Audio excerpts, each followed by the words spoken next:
আসসালামু আলাইকুম। আমন্ত্রণ বাংলাদেশের সংবাদে আপনাদের সাথে আছি আমি নাদিরা আশরাফ। অন্তর্বর্তী সরকারের উপদেষ্টাদের দপ্তর পুনর্বণ্টন করা হয়েছে। এছাড়াও নতুন 4 উপদেষ্টা শপথের পর দায়িত্ব দেওয়া হয়েছে।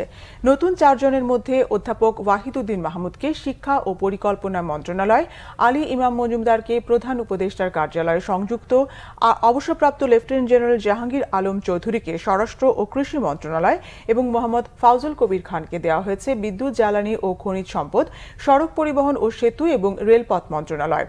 অবসরপ্রাপ্ত ব্রিগেডিয়ার জেনারেল এম শাখাওয়াত হোসেনকে স্বরাষ্ট্র থেকে সরিয়ে দেওয়া হয়েছে বস্ত্র ও পাট মন্ত্রণালয়। এছাড়াও দায়িত্বের পুনর্বণ্টন হয়েছে বর্তমান উপদেষ্টাদের মধ্যেও।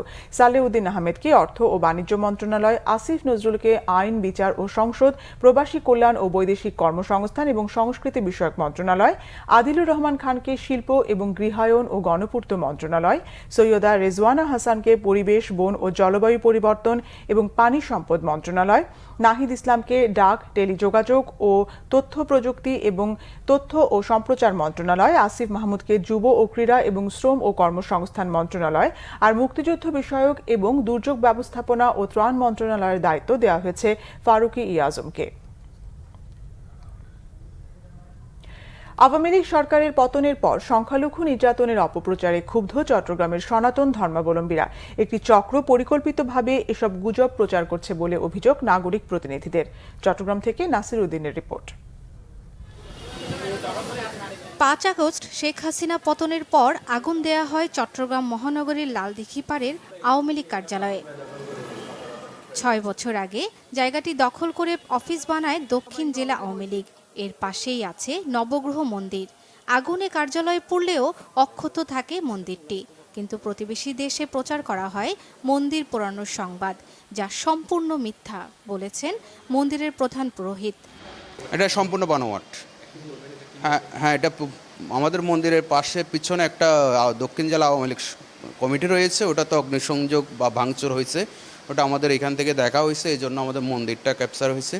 বারবার সবাই বলতেছে মন্দিরে অগ্নিসংযোগ হয়েছে, এটা না, এটা সম্পূর্ণ মিথ্যা। সংখ্যালঘু নির্যাতনের ভুল তথ্য প্রচারের বিষয়ে সতর্ক থাকার আহ্বান সুশীল সমাজের। এখানে সাম্প্রদায়িক কোনো দাঙ্গা, সাম্প্রদায়িক কোনো আক্রমণ কোথাও হচ্ছে না। বিগত সরকার বিদায় নিয়েছে, তাদের লোকজন, তাদের পক্ষের লোকজন এগুলো টোটাল বিষয়টাকে অন্যদিকে প্রবাহিত করতে চাইতে পারে। কোতোয়ালি, বাকলিয়া, সদরঘাট, হালিশহর সহ বিভিন্ন জায়গায় মন্দিরে আগুনের কোনো সত্যতা নেই বললেন হিন্দু নেতারাও। কেউ সুযোগ সন্ধ্যা নিয়ে আসে, আবার যারা এইগুলি সত্যিকারের ছাত্ররা পাহারা দিচ্ছে, জনতারা দিচ্ছে। অনেক জায়গায় গিয়েছি, কিন্তু দেখেছি এইসব মিথ্যা। আবার অনেক জায়গায় ছবি পাঠিয়েছে, দেখা যায় পরে এগুলি মিথ্যা। চট্টগ্রামের মোটামুটি এই মহানগরী এরিয়াতে বেশিরভাগ ক্ষেত্রে তেমন কোনো ঘটনা ঘটেনি। চট্টগ্রামে হিন্দু অধ্যুষিত বিভিন্ন এলাকায় মন্দির পাহারা দিচ্ছেন মাদ্রাসা ছাত্ররা। সকলে মিলে রাত জেগে মন্দির, বাড়িঘর পাহারা দেওয়ার কারণে ভয় কেটেছে হিন্দু বাসিন্দাদেরও। Bangla Vision news desk. নেপালে কাল শুরু হচ্ছে সাফ অনূর্ধ্ব-20 ফুটবল চ্যাম্পিয়নশিপ। বাংলাদেশের প্রথম ম্যাচ শ্রীলঙ্কার বিপক্ষে। হিমালয় কন্যা নেপালে এবারে টুর্নামেন্টে অংশ নিচ্ছে 6টি দল। গ্রুপ এতে বাংলাদেশের সাথে আছে স্বাগতিক নেপাল ও শ্রীলঙ্কা।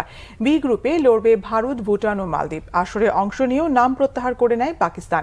কাঠমান্ডুর দশরথ স্টেডিয়ামে হবে ম্যাচগুলো। উদ্বোধনী দিনে মাঠে নামবে শ্রীলঙ্কা ও স্বাগতিক নেপাল। টুর্নামেন্টের ফাইনাল 28 আগস্ট। বাংলাদেশের প্রথম ম্যাচ আগামী মঙ্গলবার, প্রতিপক্ষ শ্রীলঙ্কা।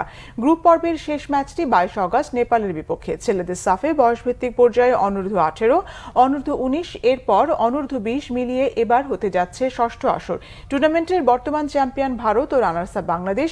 বয়সভিত্তিক পর্যায়ে আরও 2বার ফাইনাল খেলেছে লাল সবুজের দল, কিন্তু অধরায় রয়ে গেছে শিরোপা। এই ছিল এখনকার মতো। পরের সংবাদ বেলা 12টায় দেখার আমন্ত্রণ রইল। এছাড়া বাংলাভিশন সংবাদ ও সংবাদ সংশ্লিষ্ট অনুষ্ঠান দেখতে ভিজিট করুন www.bvnews24.com ও facebook.com/banglavishannews এবং সাবস্ক্রাইব করুন youtube.com/banglavishannews। ধন্যবাদ।